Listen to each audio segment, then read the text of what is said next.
So Act 2, Scene 1, Banquo and Macbeth briefly talk about the witches, and Banquo notes that some of the things that they have predicted have indeed come true, but Macbeth claims he's not thought about them since the meeting. Macbeth has a vision of a dagger floating in front of him and questions whether it's real or whether it's a hallucination.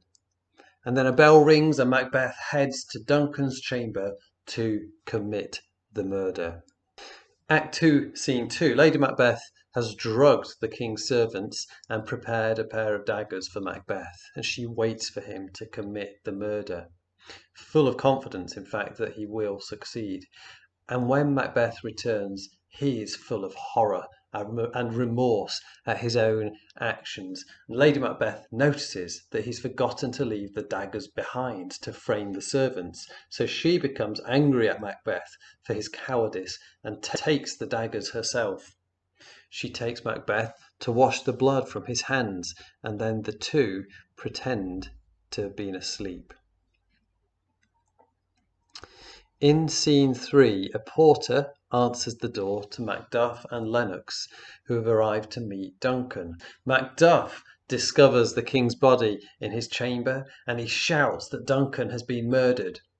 Macbeth and Lennox rush into the room, and Macbeth kills the king's servants, who were found with the bloody daggers, blaming them for the murder, which of course he has carried out.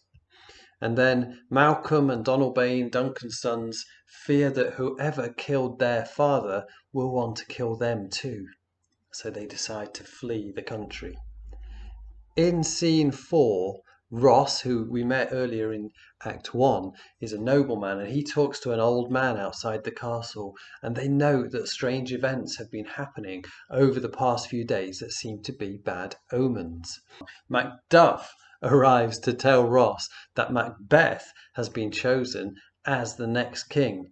Because they fled the scene, Malcolm and Donalbain are actually suspected of arranging Duncan's murder.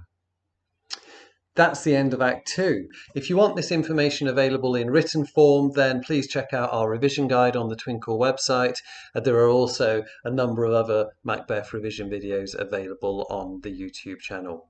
Thanks for watching. Bye for now.